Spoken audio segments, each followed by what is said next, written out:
Semuanya berubah sih, karena jujur waktu di usia 23 tahun nggak pernah mikir kan, di usia yang muda bakal terkena suatu penyakit yang kronis seperti itu. Jadi ya cara berpikir tentang kehidupan juga udah beda. Jadi kayak udah tahu kalau ternyata ya hidup ini emang cuma sementara dan even anak muda juga bisa terkena penyakit yang serius gitu.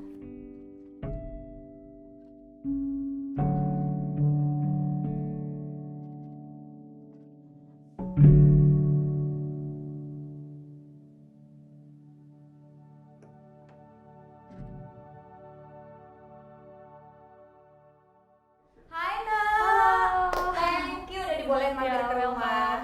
Thank you. Yuk kita ngobrol-ngobrol. Yes, makasih Nak. Ya. Apa kabar? Baik, sehat. Sehat itu yang paling penting karena Benar. kalau kita sehat kita bisa ngapain aja ya. Benar. Nadia Valeri, Iya. biasa dipanggil Nana. Benar. Cancer survivor. Iya. Nah, mungkin banyak teman-teman di luar sana tuh nggak tahu gitu kan bagaimana kisah kamu menghadapi masa terberat itu. Iya. Nah, di momen ini untuk teman-teman yang belum tahu, mungkin Nana bisa ceritain awalnya divonis kanker limfoma, bener ya? Iya, benar. Nah, itu gimana? Terus gimana sih Nak caranya kamu pada saat momen itu, bagaimana perubahan kehidupan itu membawa kamu menjadi seperti yang sekarang ini? Ya, jadi divonis cancer lymphoma itu tahun lalu sih, di tahun 2019. Waktu itu Nana berusia masih 23 tahun ya. Quite Iya. young. Jadi selama ini sebenarnya nggak ada keluhan, nggak pernah ada sakit juga. Jadi semua tiba-tiba banget sih. Suatu hari kayak sakit perut gitu, terus terjadi berulang kali. Akhirnya dibawa keluarga untuk periksa lebih lanjut, dan emang ternyata akhirnya ya udah divonis cancer gitu. Jadi benar-benar nggak ada gejala, tapi Enggak. Jadi cancer itu bisa random ya di tiap orang, tapi di case-nya Nana itu benar-benar yang tanpa gejala gitu. itu adalah tahun terberat ya Nak? Iya, tahun lalu tahun God. terberat, benar. Tahun terberat. Jadi apa yang akhirnya perubahan apa yang terjadi di kehidupan kamu yang sebelumnya kamu ngerasa kayak ya kamu fine-fine Iya, aja, benar. terus kayak kamu harus divonis sebagai cancer survivor. Iya. Semuanya berubah sih, karena jujur waktu di usia 23 tahun nggak pernah mikir kan, di usia yang muda bakal terkena suatu penyakit yang kronis seperti itu. Aku yang merinding. Jadi ya cara berpikir tentang kehidupan juga udah beda. Jadi kayak udah tahu kalau ternyata ya hidup ini emang cuma sementara dan even anak muda juga bisa terkena penyakit yang serius gitu. Nah, kamu bikin aku merinding, oh God. Iya, itu emang kenyataannya sih.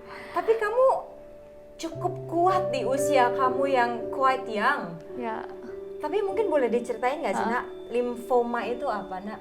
Karena jujur iya. mungkin untuk orang awam tuh taunya kayak kanker tuh ya udah kanker-kanker yang umum kan. Iya. Kayak kanker payudara, yang umum-umum. Limfoma Iya. ini apa Nak? Jadi limfoma ini sebenarnya salah satu jenis kanker juga yang paling sering diderita orang-orang gitu. Paling sering terjadi, tapi mungkin lebih dikenal dengan nama kanker kelenjar getah bening.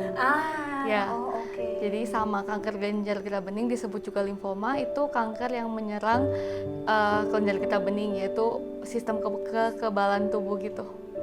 Jadi kanker yang menyerang sistem kekebalan tubuh kita. Dan penyebab sama gejalanya Nana tahu nggak? Oke, kalau dari case-nya Nana kan nggak Iya, ada, iya, tapi sebenarnya penyebab gejalanya tuh ada nggak sih sebenarnya dari penyakit ini? Jadi kalau aku tanya dokter penyebab dari kanker kelenjar getah bening ini apa, jadi menurut dokter memang kanker itu disebabkan oleh mutasi sel, tapi penyebab utamanya itu nggak bisa diketahui secara pasti.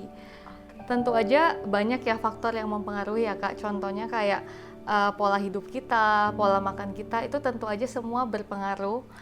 Ya, tapi nggak bisa diketahui secara pasti gitu.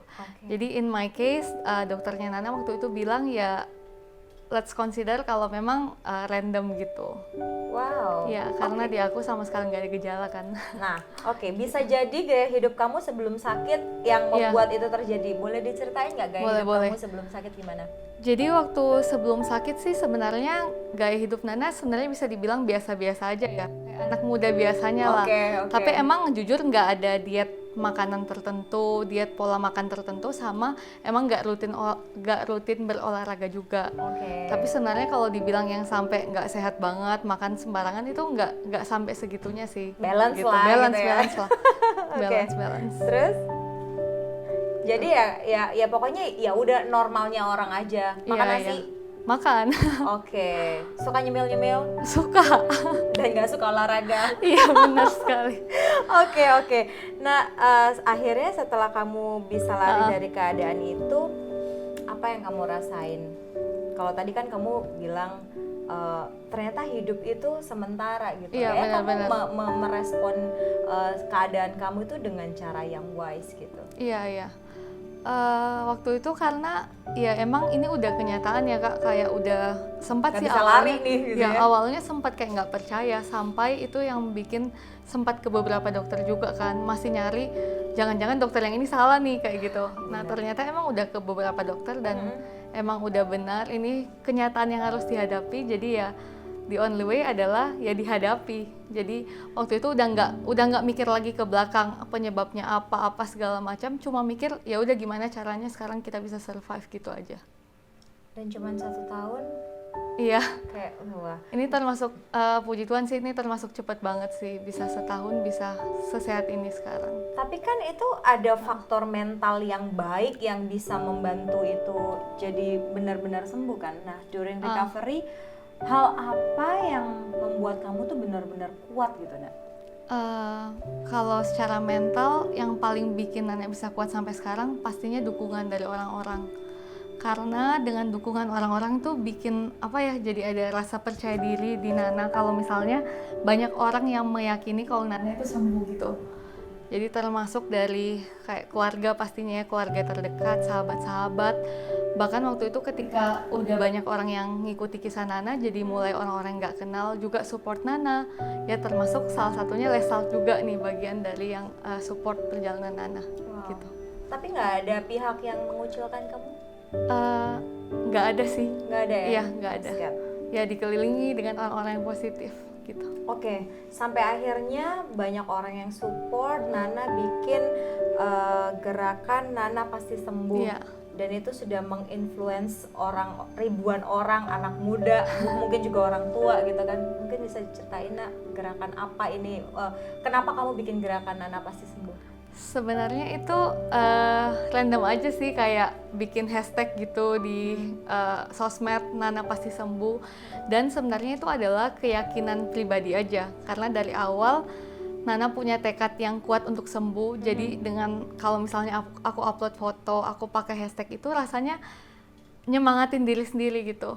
Dan gak nyangka ternyata orang-orang juga ikut pakai hashtag itu, dan mereka juga ikut meyakini bahwa Nana pasti bakal sembuh gitu. Ya, aku sempat ngeliat billboard kamu waktu kamu di Gundul, gede banget di jalanan, kayak wah gila nih, kayak keren banget. Aku cuma mikir wah, mungkin sebagian orang dan banyak orang akan mikir kayak kalau aku di posisi dia nggak bisa sih, gitu kan. Tapi kamu bisa melewati itu, keren banget.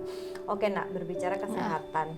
Makanan, pola tidur, olahraga, olah hati, olah pikiran, itu yang paling penting kan, Nak. Gimana cara kamu mengolah hal ini setelah kamu divonis penyakit? Maksudnya kamu kan berawal dari makan bebas, nggak olahraga, mungkin juga nggak ada pikiran se-wise ini bahwa hidup adalah sementara kalau kamu nggak divonis penyakit ini gitu kan. Itu gimana, Nak? Pastinya jadi lebih pengen ngejaga makan sih, jadi tersadar kayak ya hidup hanya sekali, harus makan yang lebih wise gitu lah. Gitu. Tapi emang mungkin saat ini Nana masih jauh ya dari yang benar-benar sempurna dietnya untuk makanan, tapi tetap berusaha segimana mungkin makannya bisa balance. Terus olahraga at least harus, karena sekarang kesibukan kerja juga, at least seminggu sekali harus keluar keringat lah kayak gitu. Ya dulu mungkin sebulan belum tentu olahraga gitu. Sama apalagi ya, pikiran, hati. Kalau dari secara mental sih, kalau Nana saat ini udah di posisi yang aku mensyukuri sih apapun yang terjadi. Jadi kalau kita punya mindset kita always grateful ya, selalu bersyukur, maka ada apapun tuh rasanya jadi ringan gitu. maksudnya udah mengalir aja gitu. Kamu bikin aku merinding terus, Nak. Oke. Makanan itu kan mendominasi, maksudnya porsi terbesar yang mendominasi adanya penyakit lifestyle gitu kan ya. Dan susah nggak sih Nak 23 tahun dengan lifestyle yang biasa-biasa aja, terus kamu harus dituntut merubah lifestyle itu, terus pada saat kamu merubah gaya hidup itu sesignifikan apa 1 tahun merubah kehidupan kamu? Susah banget sih ngubah lifestyle, apalagi pola makan tuh susah banget. Apalagi aku ini kan orangnya suka makan ya. Oke. Ya suka makan, terus susah kalau misalnya dari nananya pengen makan sehat nih, tapi yang di rumah saudara itu makannya yang lain-lain. Nah itu jadi mudah tergoda kan kayak gitu. Jadi ya susah banget, tapi ketika kita udah ngelewatin lah sakitnya ini, jadi beda lah, jadi lebih beda. Jadi ya jadi ada power aja untuk bisa lebih ngatur, lebih wise untuk makanan gitu. Oke, jadi kayak ngerasa lebih berharga kan? Iya. Kalau aku mau makan yang nggak sehat, jadi kayak mikir. Aku lebih berharga dari makanan itu gitu kan? Iya. Terus sesignifikan apa Nak selama 1 tahun kamu merubah gaya hidup itu? Akhirnya at least kamu olahraga seminggu berapa kali? Iya. Seminggu paling 2 kali ya sekarang. Oke, masih kurang ya Bu? Masih. Ya. Oke. Susah banget. Ya, susah banget bener. Iya. Terus makanan benar-benar dijaga. Signifikan nggak sih hasilnya Nak? Signifikan lah.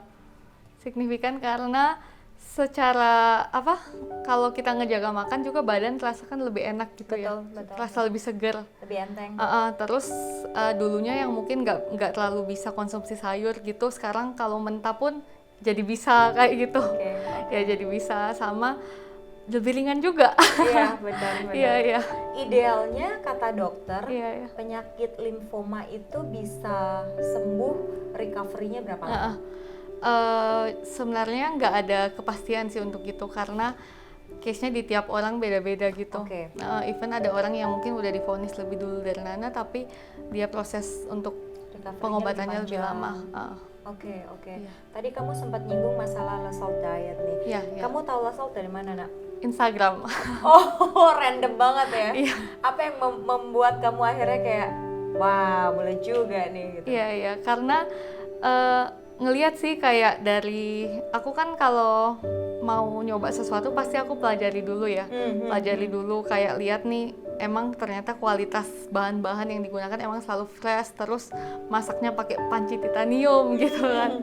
Jadi emang lihat, wah ini kayaknya ini yang benar-benar sehat banget nih kayak gitu. Dan itu pertama kali Nana konsum less salt diet itu kan yang pas selesai kemo. Waktu kemo udah selesai, itu jadi awal-awal tuh perasaannya masih pengen ngejaga banget gitu. Jadi ya pengen nyari yang benar-benar kualitasnya terbaik lah. Tapi ada nggak suggest-nya dokter yang harus makan apa? Atau kamu sempat nanya nggak sama dokter? Dok, saya mau catering dari low salt nih, boleh nggak? Jadi sempat nanya ke dokter. Kalau dokter tuh sebenarnya nggak kasih Nana pantangan nggak boleh makan ini tuh sebenarnya enggak. Ya, tapi disarankan untuk makan yang seimbang gitu. Sedangkan masalahnya di rumah itu orang rumah itu nggak kebiasa masak yang sehat-sehat gitu, nggak terbiasa gitu. Akhirnya dari orang tua juga sih yang bilang kayak mending ikut catering aja deh, karena dengan ikut catering kayak gini kan udah disiapin semua, udah kita tinggal makan dan udah dipastikan semua gizinya apa semua udah balance gitu. Cukup terasing juga ya, menunya beda gitu ya. Iya benar. Oke, aku juga kebetulan ordernya low salt nih, dan kayak aku akan stop kalau aku pergi keluar kota, atau pokoknya aku pergi yang nggak ada di Surabaya. Bahkan kalau ke Jakarta pun aku order gitu ya. Meal plan apa yang dikasih low salt untuk Nana? Apakah beda dari orang-orang yang biasa catering atau gimana? Jadi awalnya tuh sempat ikut yang plant based diet. Ya itu susah banget ya. Karena berawal salt, right? Terus semuanya sayur-sayuran gitu kan. Ya susah banget awalnya. Terus di pertengahan itu aku sempat minta ganti jadi yang biasa. Ya, tapi tetap juga less salt ya. Iya, tetap beda sama makanan biasa gitu. Karena yang sebelumnya mungkin no salt ya. No salt jadi less salt. Iya. Jadi itu berapa lama Nak? Semenjak kamu selesai kemo, konsumsi Lesalt udah berapa lama? Itu sekitar 3 bulanan ya konsumsi Lesalt. Cuma 3 bulan? Iya. Wow, serius nak? Iya. Jadi Oke. dari September, waktu itu selesai kemo September, terus sampai awal tahun Januari Februari gitu. Oke, apa yang kamu rasain setelah mengkonsumsi Lesalt yang Heeh. it's totally different? I mean, kalau kita biasanya makannya gimana-gimana, ini benar-benar beda nih. Iya, iya. Awalnya pasti kesulitan ya adaptasinya karena Penolakan diri ya? Iya, iya. Tapi karena mikir ya udah demi sehat dan lama-lama akhirnya enjoy juga karena kalau kita udah terbiasa makan yang less salt, jadi makan makanan biasa tuh malah berasa micin banget nih. Sakit tenggorokan ya? Iya, iya kayak gitu. Aku juga ngerasain itu sih. Kayak gitu. Terus pasti rasanya badan lebih enteng, lebih seger juga, ya gitu lah. Tapi kamu setuju nggak sih Lesalt itu adalah catering yang nggak menyiksa? I mean, dari rasa dia juga masih tasty. Iya, iya. Terus dia tuh komplit, kayak ada sayur, ada buah, ada protein Iya. yang kayak lengkap banget gitu loh, Nak. Ya kalau yang biasa aku setuju, nggak menyiksa. Tapi kalau plant based yang benar-benar sayuran semua itu jujur kalau buat Nana masih kesulitan. Oh. Jadi kalau yang biasa emang nggak nyiksa. Oke. Jadi apa nih yang akhirnya kapan akhirnya Nana dinyatakan sembuh? Tunggu, kemo itu iya. kapan ya? Bulan berapa? September 2019 terakhir. Oh wow, terus dinyatakan oke sembuh. Dinyatakan sembuh bulan Maret tahun ini, Maret 2020. Itu cepat banget ya, Nak? Iya, cepet banget. Itu during kamu recovery, kamu juga kayak orang normal pergi-pergi atau kayak harus ada treatment khusus yang isolasi diri atau apa gitu? Nggak boleh capek-capek Iya, misalnya? selama masih kemoterapi, isolasi sih. Oke. Iya, karena memang waktu lagi treatment kemoterapi itu kan imun tubuh kita rendah, jadi nggak disarankan untuk bertemu orang gitu. Oke. Jadi sebenarnya kayak gini udah terbiasa sih Nana karena tahun lalu banyak isolasi diri di rumah juga. Oke, jadi kalau Iya. kondisi kayak gini ya udah normal aja buat kamu. Iya, ya? iya. Oke. Perjalanan hidup kamu dari Ah, yang dulu mungkin kehidupan kamu penuh dengan kamu tipe kalau orangnya ceria atau pendiam? ceria. Ceria banget sampai akhirnya kamu divonis sakit, sampai akhirnya sekarang sembuh. Iya. Ini membawa perubahan besar gitu kan ya. Ah. Nah, gimana kamu melihat kehidupan kamu, Nak? Kalau sekarang Perjalanan ya. Nana. Sekarang kalau aku lihat hidup aku terus kayak flashback ke belakang, setahun ke belakang, benar-benar kayak miracle gitu sih. Tapi Iya. kayak aku ngobrol sama kamu kayak kamu nggak pernah mengalami situasi berat loh, Nak. Iya, Karena kayak iya. kamu smiling terus kayak Justru ya bersyukur banget sih bisa ngelewati ini semua. Menurut aku itu suatu perjalanan yang benar-benar Nana dipilih untuk melewati gitu. Yang nggak semua orang bisa punya kesempatan istimewa untuk melewati perjalanan hidup seberarti ini gitu. ya. Dan akhirnya kamu menjadi seseorang yang menginspirasi para penderita kanker lainnya. Ya. Dan hal positif apa yang mungkin bisa kamu sampaikan untuk teman-teman kita yang ada di luar sana yang mereka itu juga kanker survivor gitu, cancer survivor. Kalau hal positif apa ya, mungkin yang bisa Nana sharingkan itu gimana caranya Nana bisa get through everything sampai sekarang itu dengan Nana melihat cancer itu, melihat penyakit itu bukan sebagai suatu hukuman, tapi aku melihat itu sebagai suatu challenge aja, sebagai bagian dari tantangan hidup kayak gitu, kayak ya sama seperti tantangan hidup lain, masalah hidup lain yang kalau kita hadapi juga pasti akan berlalu gitu. Jadi dari awal ketika seseorang divonis kanker kayak harus punya mindset, harus punya keyakinan bahwa pasti sembuh karena itu kunci utamanya sih. Pikiran berarti ya, Nak. Tips apa, Nak, yang mau disampaikan untuk teman-teman? Mungkin pesan aja. Tips tadi udah, pesan apa yang ingin disampaikan yang lebih dalam yang bisa menguatkan hati setiap orang yang saat ini sedang berjuang.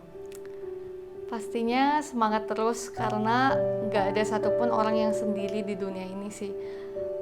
Semua cancer survivor sama seperti Nana ya, kita berjuang bersama kayak gitu. Dan pastinya Nana juga mau pesan sih buat anak-anak muda seperti Nana untuk ya lebih menjaga lah pola hidup, pola makan, karena ya Nana pengen cukup Nana aja gitu loh yang ngerasain. Aku pengen anak-anak muda yang lain tuh bisa lebih sehat daripada Nana. Jadi mumpung masih sehat, yuk kita sama-sama hidup lebih baik, jaga pola makan dan pola hidup gitu. Jangan disia-siain. Iya, jangan disia-siain. Hidup cuma sekali. Hidup cuma sekali. Nah, thank you banget ya Thank untuk you. sharingnya. Iya. Kamu kayak bikin aku berkaca-kaca, maksudnya kayak wow, ini kayak perjalanan yang luar biasa banget. Iya. Tetap semangat, Nana Iya. pasti sembuh. Pasti sembuh. Udah sembuh. Oh, udah sembuh.